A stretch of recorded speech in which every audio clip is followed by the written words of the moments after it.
Okay, we left off at the question of the voting machines as one of the instruments of sovereignty, but it really becomes an instrument for subversion of that sovereignty. You know, sovereignty meaning the rule of the people, and it reminded me of what is going on in the internet today. For example, Washington blog sa internet. If you read it, naglista sila ng lahat ng mga reklamo from the different states. And one of the discussions there on the internet now is that the massive machine cheating was prepared in Florida. But the fight should be very close so that hindi halata yung pagdaya nila in a major way.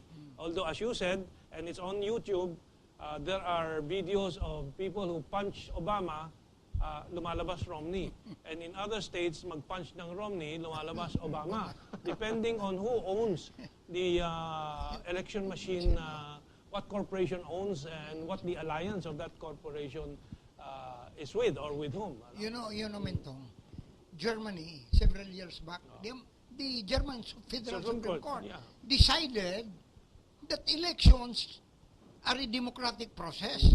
And it should be people who should vote, not machines. And people who should count, not and machines. People who should count. You know, they are going to robotize us. Yeah. And it's not only Germany. Ireland also. Ireland also banned such simplistic machine election. As unconstitutional. I was able to read that decision of the Federal Supreme Court. And if I remember right, the ground was there is a stage in the machine feeding and machine counting where there is a non-transparency because of copyright or intellectual property rights. That's right. And for them, that is a derogation of sovereignty because the exercise of the right of suffrage must be transparent from the first step up to the last. And except that they were so practical. Because if they declare the election void, the Bundestag, the election of their legislators will be nullified. So they made an exception in that in that particular election. They yielded to the political imperative. In our case here, the COMELEC amended the law. For instance, the law requires that after you vote, your vote will be, you can see how your vote was registered. Instead of the vote being registered and you see it yourself, what you see there is congratulations. Congratulations. For what? You know, imagine that. Yes. Bono is kind. There is a COMELEC action to amend the law. To me, they are killing the Constitution. Why? Because if you don't give life to the Constitution, then you are killing it. Look at the people manning the COMELEC now. They're still the same, including the spokesman. He was the same spokesman who was covering up for Garci, Commissioner Garciliano, and he's still there. Who's There's the spokesman? no change. Who's the I spokesman? think it's Jimenez. Jimenez. Yes. Why is he still there? That's right. He has acquired a reputation.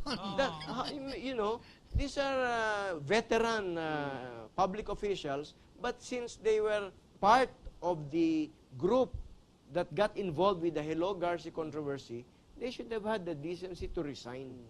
Because the prestige of the COMELEC, which will run the election, is at stake.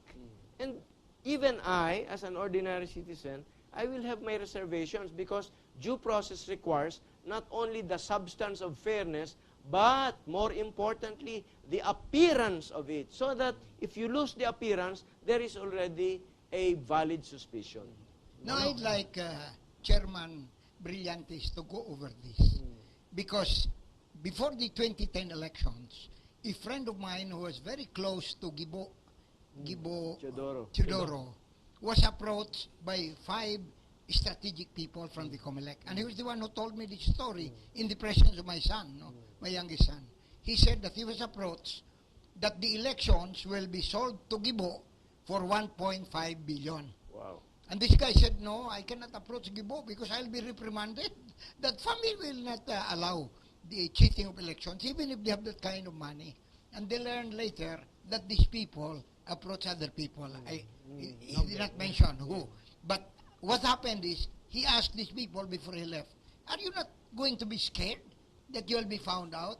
No, sir, we did it. As a matter of fact, Garcia was one of our front men only. We were the ones who did the job, and we're not scared. Why?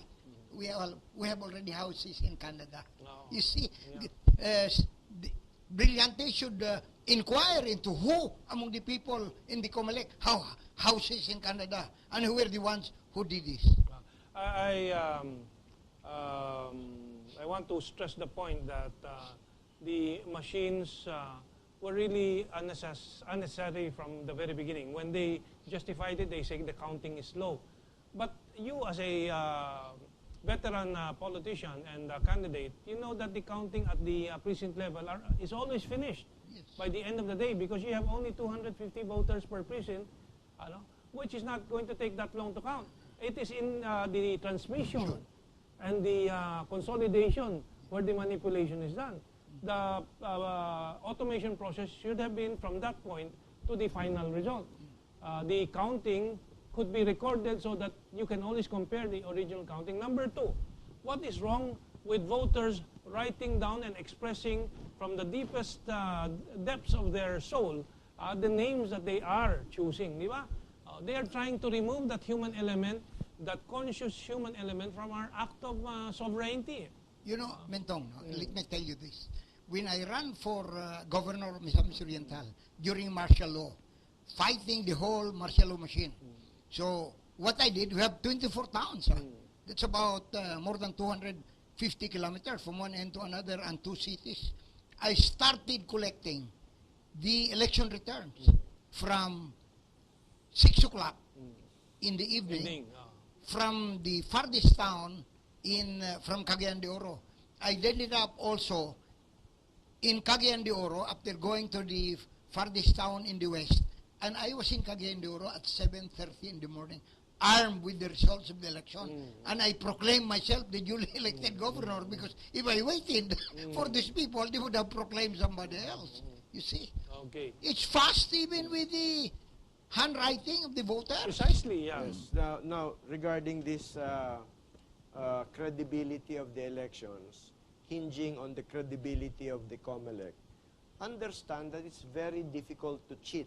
At the same time, it is more difficult to prove cheating.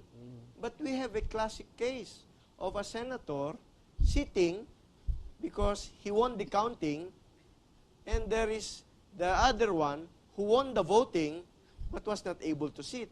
Now, the question is, You're talking about Zubiri the has already Zubiri. been replaced by Coco Pimentel. The question of the sovereign Filipino people, the question we ask our students in law school is, so who is liable? Well, apparently, Nobody Mig gets punished. says he doesn't know anything about it. But you know, in Roman law principle, whoever is the holder of the stolen good is presumed to be the thief. That's based on common sense. What we're saying here is, how is the rule of law functioning in the COMELEC? Why did Coco Pimentel accept Zubiri getting away with it without any punishment? That's not the obligation of Coco. That is the obligation of the COMELEC and the ombudsman and a decent chief executive. Apparently, the decency the dignity is not there.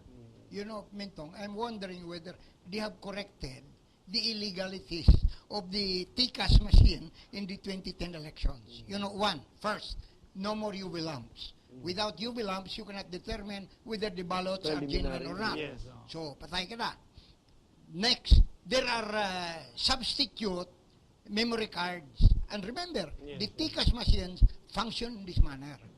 The moment the prepared TCAS machine, the memory cards are inserted into that machine which transmits the information to the servers, you know what happened? Even if that is false, that will be accepted. But if the genuine ones will be sent later, the genuine ones will be rejected by the machine. Could you imagine that? And plus the congratulations thing. I think these are all retained because this still is Smartmatic. The advertisement is all over the place. So the same thing that happened in the 2010 elections, unless transparent corrections are affected, will also take place in 2013. In fairness to the COMELEC, insofar as their mandate to come up with a credible election is concerned, the Supreme Court must also share the blame. Because in that decision, upholding the victory of Coco Pimentel, they did not point out who is liable. They did not even direct COMELEC to conduct an investigation. They did not direct the Ombudsman to conduct an investigation. And when you consider the petition of Attorney Adasa here in the Supreme Court, laying before them the issue of whether or not the PCOS machines are constitutional or not, since 2010 up to now, 2012, you mean this does not enjoy preference in the list of priority cases that the Supreme Court must decide? This is a bad reflection of how Filipino sovereignty is treated in the highest court. You remember that happened in our petition Yes. on the impeachment? All the petitions slept. We have prayers for TROs. They also slept. We have prayers for oral arguments. They also slept until after Corona accepted the verdict of the Senate. And then they can claim moot and academic, and Yes. that's what they're Right. doing. That's what they did. Yeah. It's not an academic.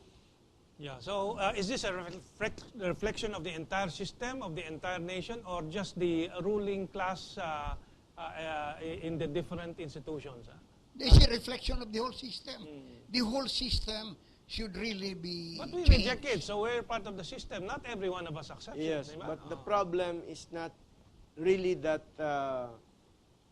invulnerable. It is vulnerable. Why? When you talk of the Supreme Court, we must remind our people that we are talking only of 15 public officials, 15 justices. When we talk of COMELEC, we are only talking about 6 commissioners. Yeah, So, precisely. these 6 plus 15 plus how many generals plus the people in Malacanang plus 24 senators Plus plus maybe, 200 Congressmen. And plus CEOs and These- board these do members not- of around They 20 do not major even corporations. they do not even count 300 or 400.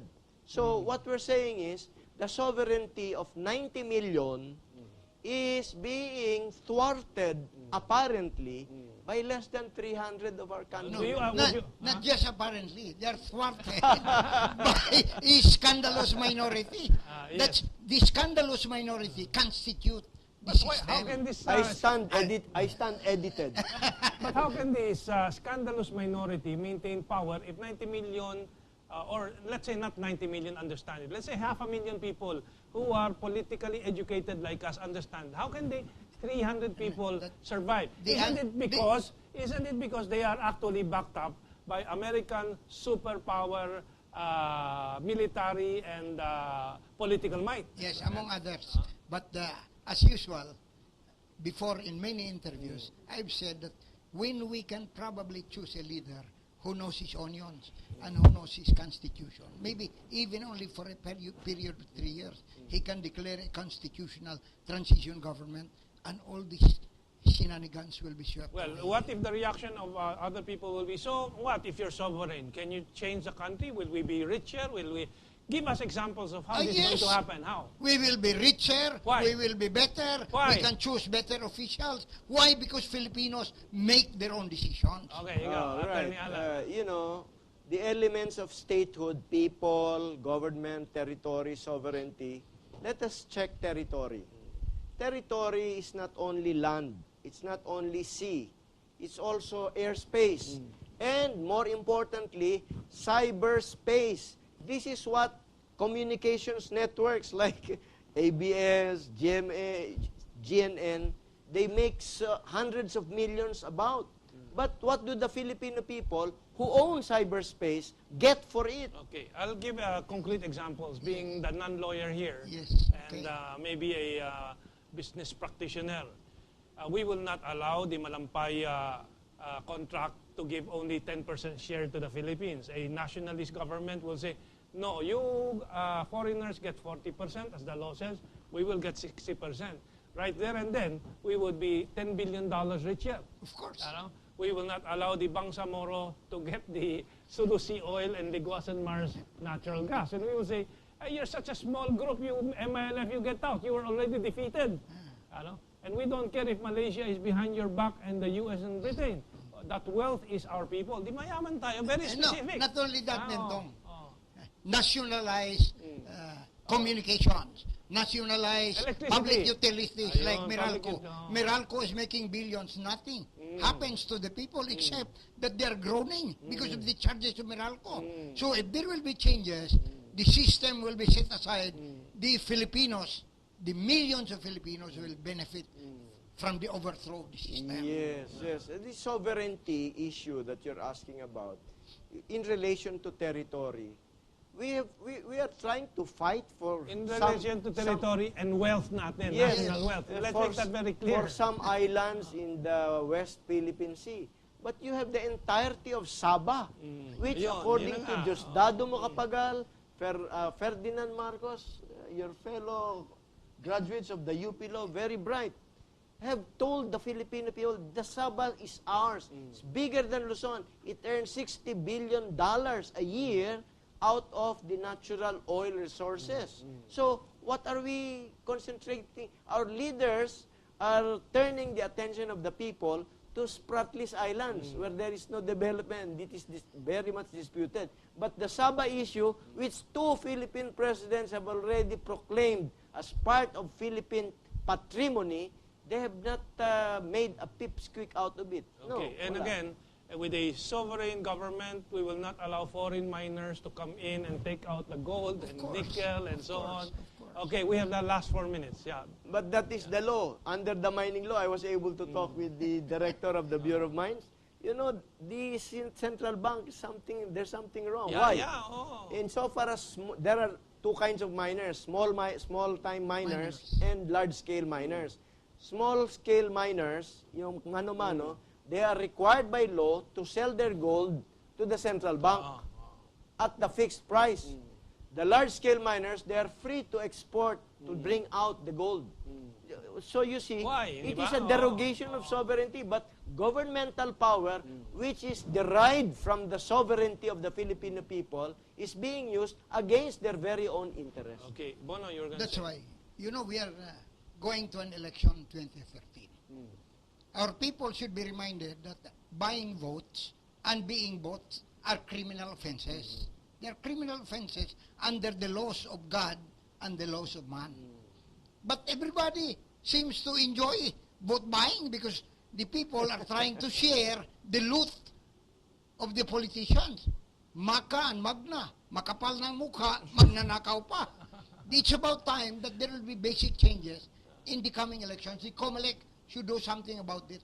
And you know, they're having relationships with many of these people who perverse the electoral process. I only hope that with the 7 cartoons of Lanzones coming from the governor of Camiguin To the COMELEC, to the chairman of the COMELEC, that the COMELEC does not become a Lanzones COMELEC. I hope so. But they say, finally, one word, that we are the only one who can change this country. Which elect the right people, Well, elect the correct leader, and one day the Philippines will be better, very, very much better than what it is today. definitely, I think the Philippines is seen as the richest in ASEAN if its wealth were only kept to itself and for its development. Among Filipino politicians, there are very few who are really statesmen, who have a clear view of what they want to do, and there are very fewer, much fewer, are those who have written books. Not 1, not 2, not 3.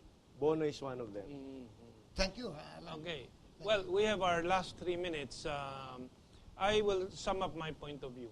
The relations with America or Obama too today augurs nothing of any boom for the Philippines.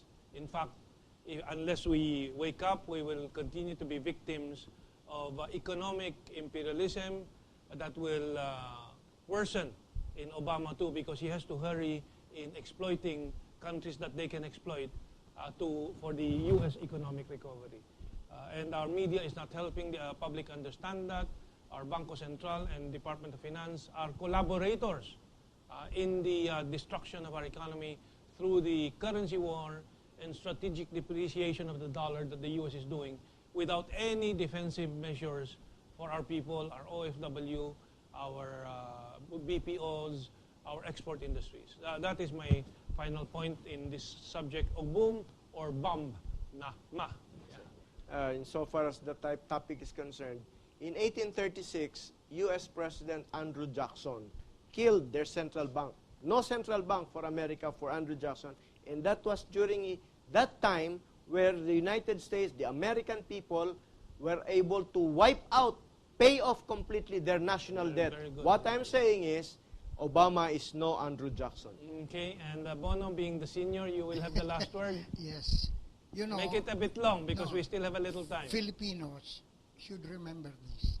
We should throw away our captivity from the hands of the Americans. You know, during martial law, many of the Americans representatives here were trying to bamboozle me into adopting the American position in the Philippines, even whispering into my ears that if I adopt the American position, I may likely get to have the blessings of the American government of being a candidate against Marcos.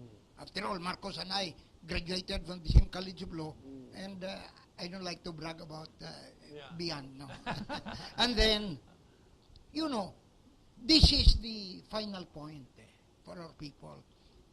We should all wake up, tell the COMELEC to do its job, and tell the president to see to it that the laws will be obeyed in this country, especially in reference to our elections, because if the elections go crooked, where is the straight road of the president? You know, the provincial commander is under the influence of the governor. And according to many, like in Camiguin, the president of the provincial commander is not the president of the Philippines, but the provincial governor. And the other operatives of government, like division superintendent, they get paid. The COMELEC in the area also gets paid. And the military sends also some people because they are paid. The government should straighten up and the people should report all this malfunctioning or institutions. And if it doesn't report, we should remember what Kennedy said. Those who make peaceful revolutions impossible render violent revolutions Possible. but no, inevitable. Inevitable, And then another that's right. statement to remind also the ultra-rich in this country that they cannot continue governing us by remembering also what Kennedy said, that those who can help the many who are poor cannot save the few who are rich. I think these are the only American things that we should remember. The others, we should forget them. Okay.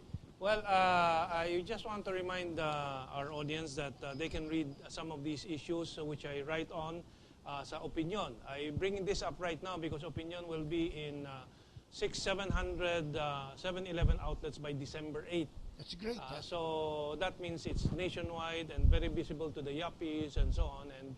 And we invite them to tune into the paper as they tune into our Mentong, I want program. to bring to your attention. Yes. Jail them. Who is to be jailed? Well, here in this case is ERC, National Telecommunications, and MWSS, because all these public utilities are being instruments of the oligarchy to exploit the people. And by the way, we're very happy to announce that we have won our fight at this point on the MRT fare increases. We have made the government admit that they will not raise it without any improvements. But now we're demanding not that they stop the fare hike, but to lower the rates. We have proven through data and statistics that the operations and maintenance cost of the MRT is only 9 peso and 11 centavos per passenger. We are paying, and I take the MRT every day, I'm paying up to 15 pesos, so I'm already paying over the operations and you maintenance. deserve congratulations and medals. There are a lot of people For a job well who done. have been working together on this, the Reless Network, but we have to do the same for electricity again. Our electricity this month will be going up because West M, wholesale electricity spot market rates are going up. Why? Because there is a breakdown in the Visayas, so they will now buy more expensive power. But why is this system giving this incentive for good maintenance and ensuring that you don't break down? because they pray for breakdown so that they can raise rates in the other plants. The answer is nationalize. Okay, our time is up, as our cameraman says, and maraming salamat again to Bono Adaza, to Attorney Alan Pagaya, and to the Trios Los Panchos. And I hope we will disabuse ourselves of all these false hopes from the United States of America. We must, as FPJ says, walang maasahan kundi tayong kapwa Pilipino. Maraming salamat and have a good weekend.